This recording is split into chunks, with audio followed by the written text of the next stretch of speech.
Donc, on va voir maintenant, on va voir la neurulation. La neurulation correspond à la formation, elle correspond à la formation de quoi? À la formation de l'ébauchage, elle va correspondre à la formation de l'ébauchage du système nerveux. D'accord? C'est la mise en place du nerf ectoplaste qui va donner le système nerveux. Elle débute au 18e jour et prend fin entre le 28e et le 29e jour par la fermeture des neuropores. On va voir plus tard. Bref, on va voir maintenant la neurulation. La neurulation, je vous avais dit que c'était la première partie de la formation du système nerveux. Elle va passer, elle aussi, par plusieurs étapes. Il faut essayer dans vos têtes de comparer.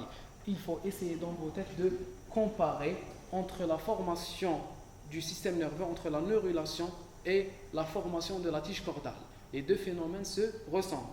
La formation de la tige cordale et la formation ou la neurulation se ressemblent. S'il vous plaît, personne ne m'avait posé cette question. Quelle est l'importance de la tige cordale?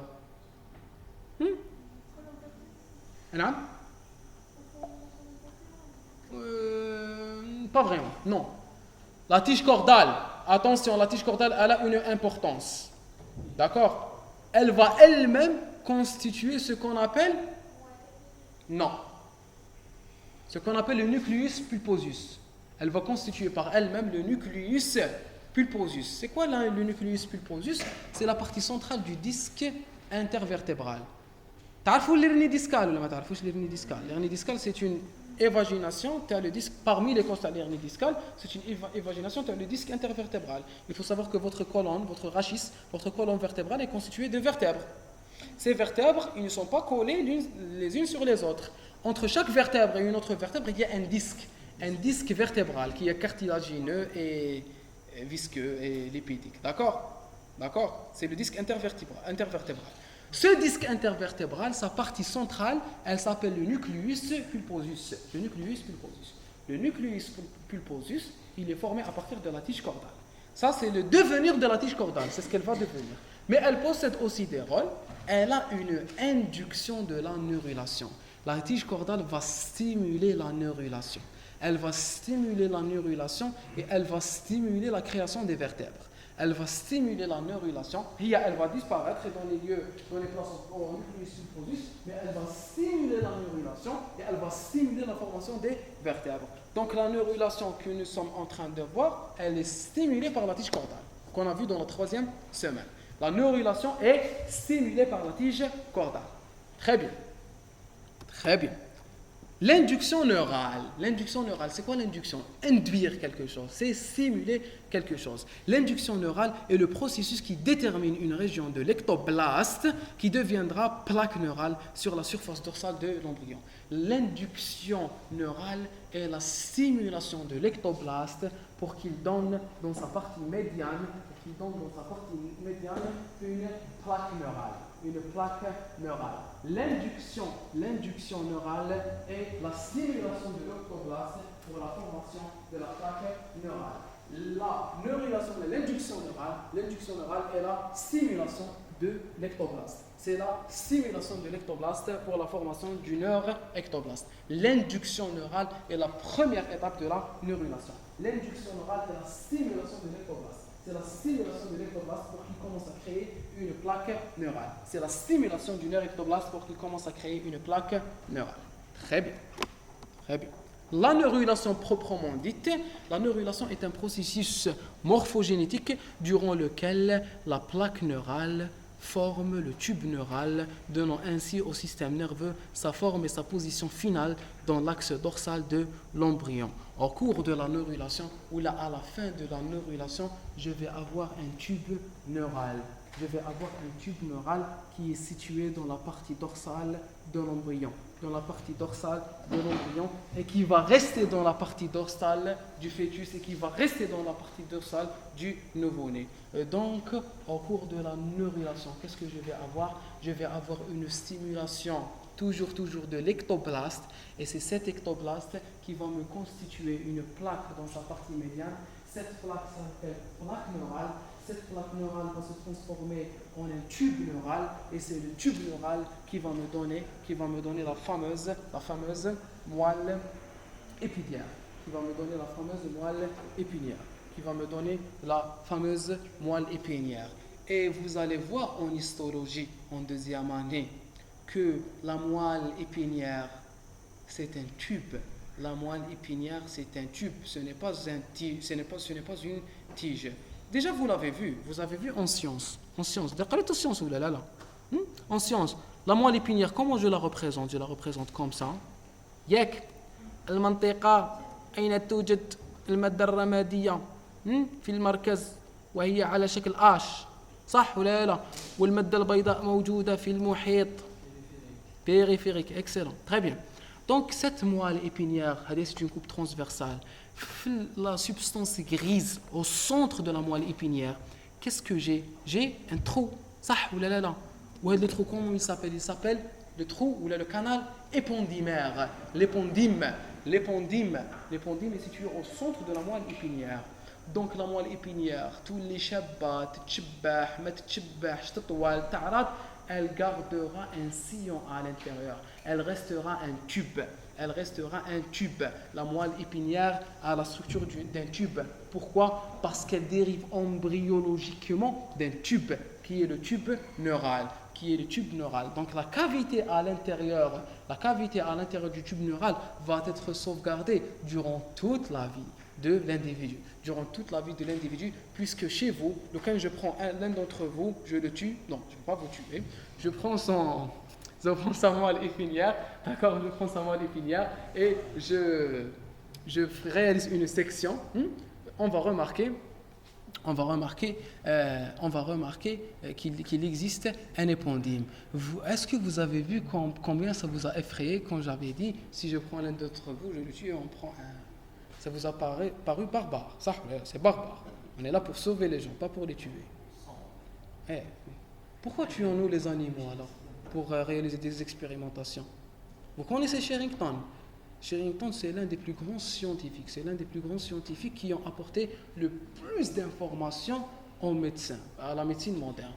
Le test de Sherrington, Monax Sherrington, le truc de Sherrington. Sherrington, c'était un barbare. Donc, c'est un peu tralala. Les grenouilles et les lapins. On peut réaliser des expériences fermes. Mais de quel droit? Vous prenez un lapin, vous enlevez son cœur, vous le dévascularisez et vous laissez ce cœur avec la stimulation adrénergique et noradrénergique et vous laissez l'être vivant comme ça. Réfléchissez. Kul wahad il sort avec une réponse. Thomas là, on vous tue pas les animaux malais.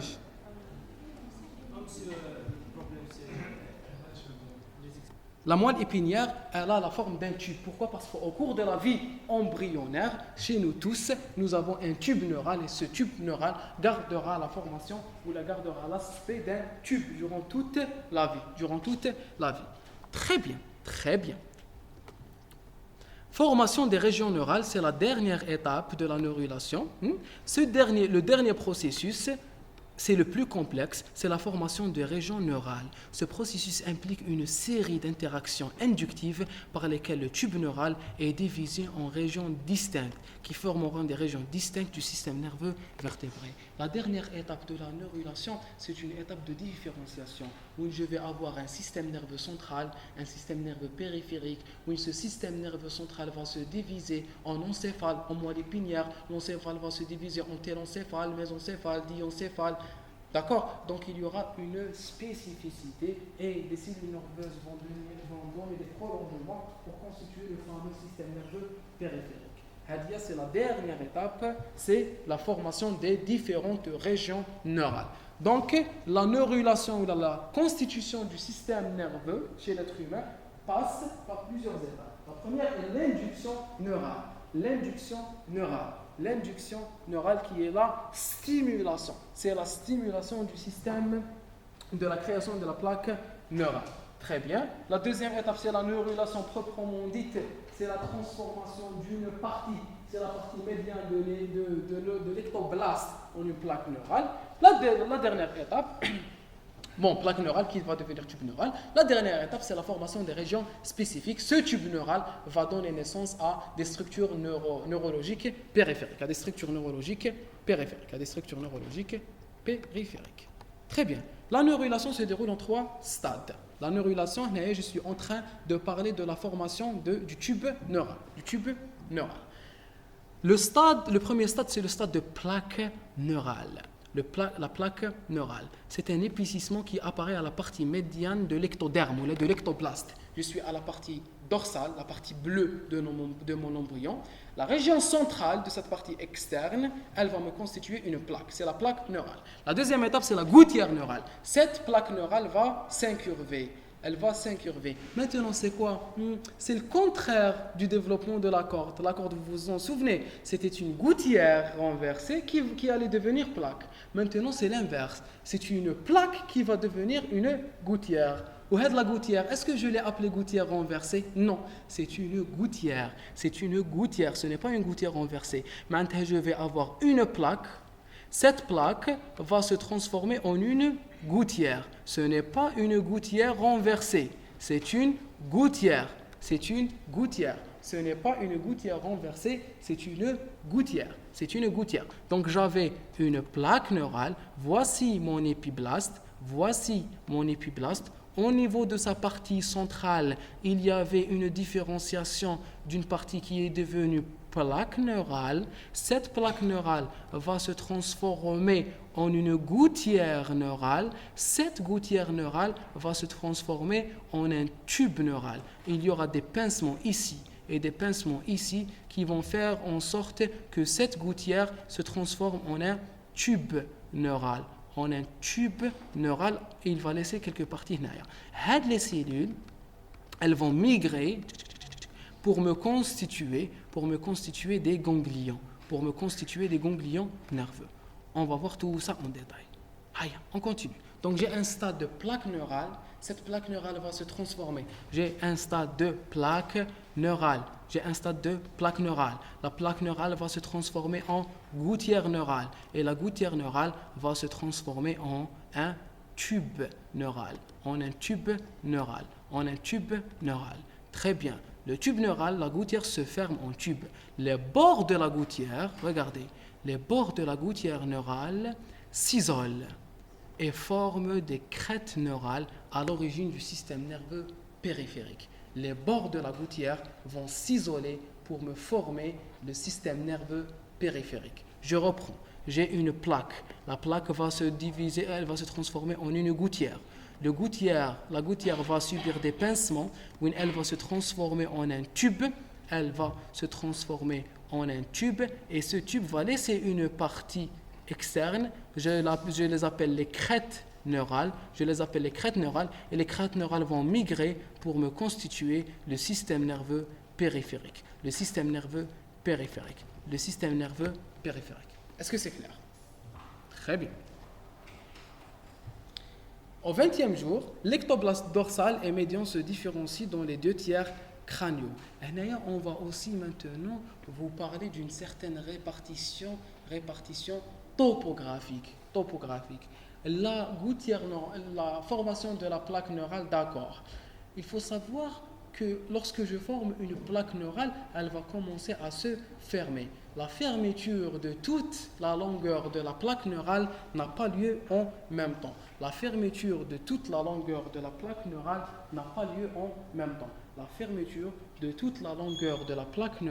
n'a pas lieu en même temps. Elle va se fermer dans des endroits différents selon l'évolution. L'ectoblaste dorsal et médian se différencient dans les 2 tiers crâniaux. C'est la formation de la plaque. Dans les 2 tiers crâniaux, en avant du canal de Lieberkühn. Le canal de Lieberkühn, il dérive de quoi? Il dérive du nœud de Hansen. Très bien. Le nœud de Hansen, en s'allongeant, il va devenir canal de Lieberkühn. Très bien. Donc, en avant du canal de Lieberkühn, une partie de l'ectoblaste va se différencier en une plaque neurale. Les bords épais de cette plaque constituent les crêtes neurales. Le reste de l'ectoblaste se différencie en épiblaste. La phrase, vous l'oubliez. Le reste de l'ectoblaste se différencie en épiblaste, vous l'oubliez. Pourquoi? Parce que qui donne le cours, c'était professeur Bouaziz. C'était professeur Bouaziz qui nous enseignait. Il suivait une école. les chefs, durant cette année, il y a eu même une rupture, c'est une bagarre bin les profs, elle a déjà le nom, d'accord. Il nous disait il faut me suivre moi, ou les embryologistes, les médecins, ils nous disaient il faut le suivre nous. Donc le professeur Bouaziz n'enseigne plus la fac, maintenant vous suivez vos profs, d'accord. Même si lui c'est une référence en embryologie, hein. C'est des nombres, c'est pas. L'épiblaste, on l'avait utilisé au début, quand on avait parlé d'épiblaste et d'hypoblaste. Donc, on parle de quoi? On parle d'ectoblaste. On ne parle plus d'épiblaste. D'accord? On parle d'ectoblaste. On ne parle pas d'épiblaste. La phrase, lui, il nous avait dit ça. Tout le monde, vous ne la suivez pas. D'accord? Vous gardez que la phase finale du développement de l'ectophile ou de l'épiblaste, je l'appelle ectoblaste. Ectoblaste. Ectoblaste. Très bien. Donc, voici une vue dorsale. Voici une vue supérieure de mon embryon. Voici une vue supérieure de mon embryon. Ça, c'est la membrane pharyngienne. Ça, c'est la membrane cloacale.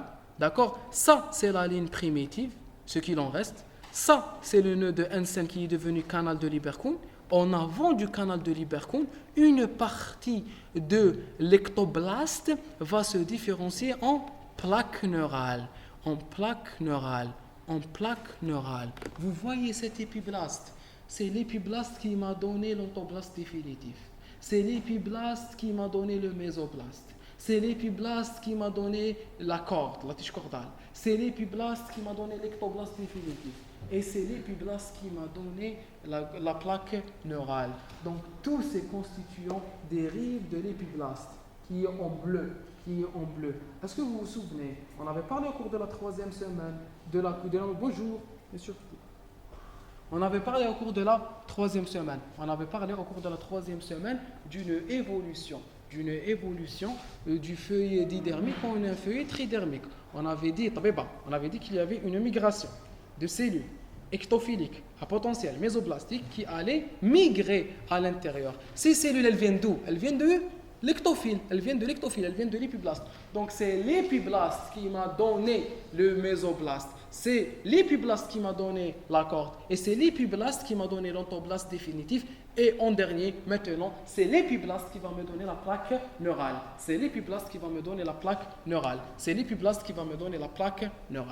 Donc, quelles sont les différentes parties de l'embryon qu'on a vu jusqu'ici et qui dérivent de l'épiblaste? Haya, qui peut me dire?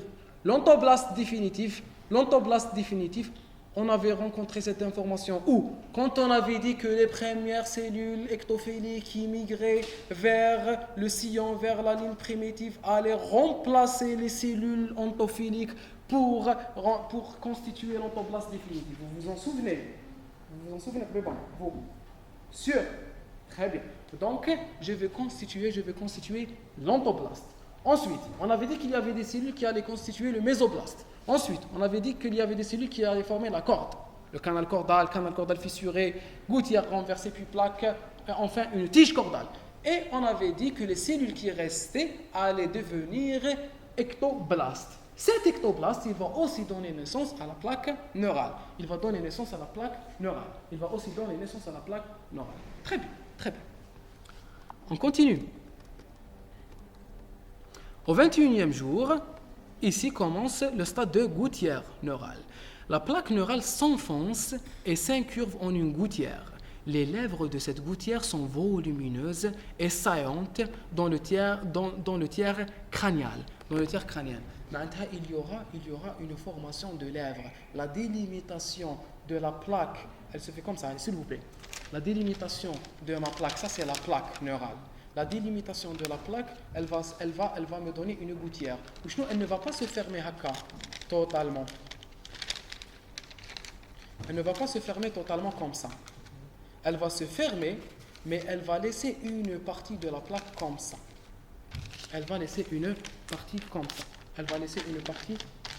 Et elle va se fermer. D'accord? Donc elle va se fermer comme ça. Est-ce que c'est clair? Elle va se fermer comme ça. En se fermant comme ça, elle va laisser des parties de la plaque. Les parties de la plaque, elles seront épaisses. Je les appelle les crêtes neurales. Ces crêtes neurales vont se déchirer, elles vont migrer pour me donner des cellules qui vont me constituer les ganglions nerveux, puis le système nerveux périphérique qui va se disperser dans l'organisme. Est-ce que c'est clair? Donc j'ai une plaque neurale, elle va se fermer, elle va commencer à me donner une gouttière. La gouttière va plus tard se fermer pour me donner des tubes, un tube neural et des crêtes neurales. Très bien. Très bien. Donc voici la gouttière neurale. D'accord? Ça c'est la gouttière neurale. Donc j'ai ça, tout ça c'est l'ectoblaste et l'ectoblaste est en train de se fermer. J'avais une plaque et la plaque elle est en train de se fermer. En se fermant, elle crée une gouttière. Elle était comme ça, d'accord? Elle commence à se fermer et elle crée une gouttière. Très bien. Stade du tube neural, les deux bords de la gouttière se soudent dans la région moyenne de l'embryon, formant ainsi une petite portion du tube neural. Le tube neural va commencer à se former par la soudure des deux bords, de la gouttière neurale. Au fur et à mesure que se met en place le tube neural, l'épiblaste rétablit sa continuité. Au fur et à mesure que se met en place le tube neural, l'épiblaste est en train de remettre sa continuité. La gouttière neurale va se former sur toute la longueur en avant du canal de Lieberkühn, d'accord? Elle va augmenter sa formation jusque même en arrière, d'accord? Et elle va me former une gouttière. Cette gouttière va commencer à se fermer.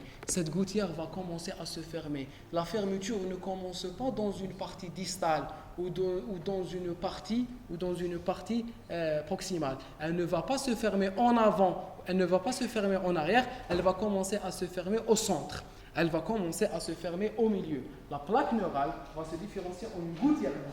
La gouttière neurale va commencer à se souder au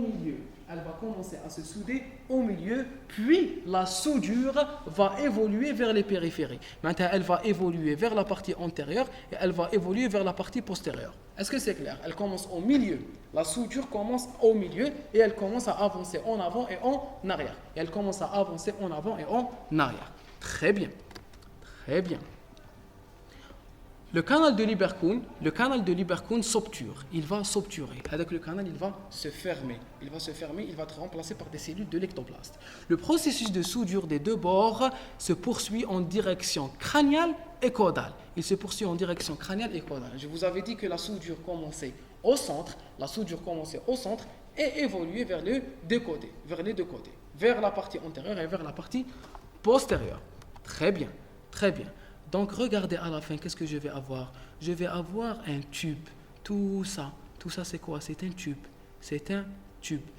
tube qui reste ouvert juste dans les extrémités. Une extrémité céphalique et une extrémité caudale. Donc, ce tube neural, il va rester ouvert dans deux parties. La partie antérieure, je l'appelle neuropore antérieur. La partie postérieure, je l'appelle neuropore postérieur. La partie postérieure, je l'appelle neuropore postérieur. Très bien. 25e et 26e jour, la formation du tube neural s'achève. Cependant, persistent deux extrémités crâniennes et caudales. On a le neuropore antérieur et le neuropore postérieur. Entre le 27e et le 28e jour, il y aura fermeture du neuropore antérieur et au 29e jour, il y aura fermeture du neuropore postérieur. Donc la fermeture du neuropore postérieur marque la fin de la neurulation. Allez, reprenons la neurulation. La neurulation, c'est quoi? C'est la formation de l'ébauche de l'appareil nerveux, du système nerveux. Le système nerveux commence par être formé par une plaque. Cette plaque, je l'appelle la plaque neurale. La constitution de la plaque neurale se fait au niveau de l'ectoblaste. Il y aura une partie de l'ectoblaste qui est située au niveau du canal de Lieberkühn, au niveau de la région médiane, au niveau de la région axiale médiane de mon ectoblaste. Il y aura une différenciation des cellules ectoblastiques en des cellules nerveuses. Ces cellules constituent la plaque neurale. Cette plaque neurale, elle va descendre. elle va descendre pour devenir une gouttière neurale. Elle va descendre pour devenir gouttière neurale. Maintenant, regardez ce qui va se passer. Ce niveau, tout ça, c'est l'ectoblaste. Tout ça, c'est l'ectoblaste. Et au niveau de sa partie médiane, des cellules de l'ectoblaste vont se différencier en une plaque neurale. Donc, imaginez comme si j'avais une table ici, et une autre table identique ici. Au milieu, une partie de ces deux tables allait se transformer en une feuille. Cette feuille, c'est la plaque neurale. Cette plaque neurale, comment elle va devenir une gouttière? Ici, c'est l'ectoblaste, elle va descendre comme ça. Elle va descendre vers le bas. Elle va descendre vers le bas. C'est en descendant vers le bas qu'elle s'incurve et qu'elle peut former une gouttière à partir d'une plaque. D'accord? Donc, c'est comme si moi, je suis la plaque neurale. Regardez, cette longueur, la longueur de mes deux bras. D'accord? La longueur de mes deux membres supérieurs, c'est la plaque neurale. D'accord? Et je suis situé dans l'ectoblaste. Ça, c'est de l'ectoblaste. Et ça, c'est de l'ectoblaste. D'ailleurs, toute cette surface est de l'ectoblaste. Au milieu, je me différencie en une plaque neurale. C'est moi la plaque neurale. Toute cette longueur, c'est la plaque neurale. Qu'est-ce que je vais faire? Je vais, à partir d'une plaque neurale, constituer une gouttière neurale. Comment on s'enfonce? Je vais m'enfoncer et réaliser des incurvations. Donc ça, c'est de l'épiblaste. C'est de l'ectoblaste, ça c'est aussi de l'ectoblaste, et moi je suis une plaque neurale, je vais me fermer. Ça, quand je me ferme, je rapproche l'ectoblaste. Je rapproche l'ectoblaste de ce côté, et je rapproche l'ectoblaste de ce côté. À la bien, ma fermeture est accompagnée d'un rétablissement de continuité de l'ectoblaste. Quand je deviens une gouttière, voyez, quand je deviens une gouttière neurale, puis un tube neural, je rétablis la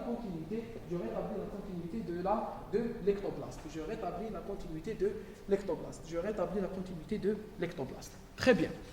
Cette fermeture, elle commence au centre et elle va avancer vers les périphéries, vers l'extrémité antérieure et vers l'extrémité postérieure. L'extrémité antérieure qui reste en dernier, je l'appelle neuropore. Elle est au niveau du système nerveux, c'est un pore, je l'appelle neuropore antérieur. Et la partie postérieure, je l'appelle neuropore postérieur.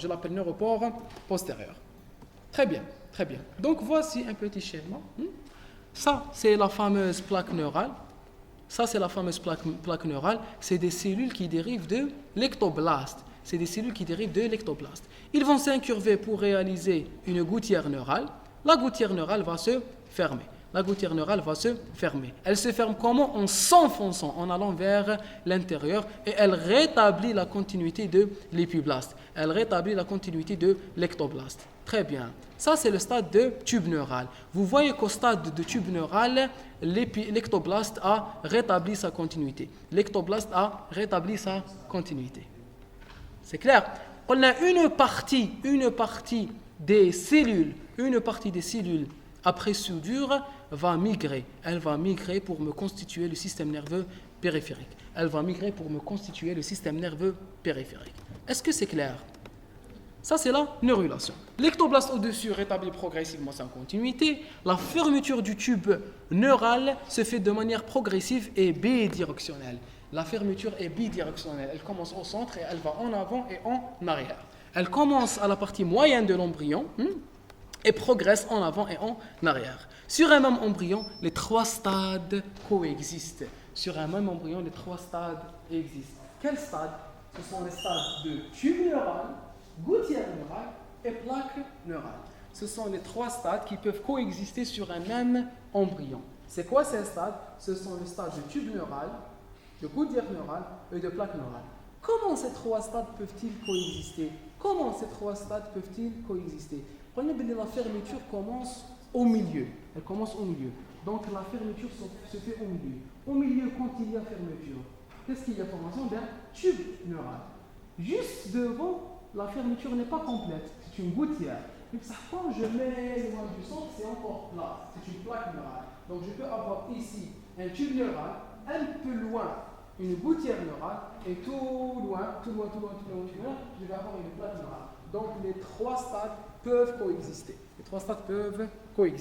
Très bien. Voilà, ça, c'est le début de formation de ma gouttière neurale. D'accord? Il y a un début d'incurvation. La gouttière neurale en fin de formation et enfin le tube neural. Un tube neural avec un rétablissement de continuité,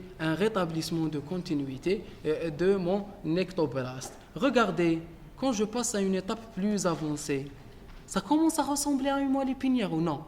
Ici, ça commence à ressembler à une moelle épinière. Voici la zone H, qui est la substance grise, et voici la substance blanche. Tout ça, c'est la substance blanche. Et au milieu, c'est le canal épendymère. C'est le canal épendymère qui est en fait le reste du canal qui était formé quand j'ai formé mon tube neural. Quand il combine le tube neural, la présence d'un tube sera sauvegardée durant toute la vie. Elle sera sauvegardée durant toute la vie. Très bien. Le tube neural restera ouvert au niveau de deux extrémités. On a le neuropore antérieur qui va se fermer au 27-28 jours et le neuropore postérieur qui se ferme au 29e jour. Donc, on a terminé avec la neurulation. La neurulation prend fin par la fermeture du neuropore postérieur au 29e jour du développement embryonnaire. La neurulation prend fin au 29e jour du développement embryonnaire par la fermeture du neuropore postérieur. La neurulation prend fin au 29e jour du développement embryonnaire par la fermeture du neuropore postérieur. C'est clair, on va commencer le début de l'organogénèse.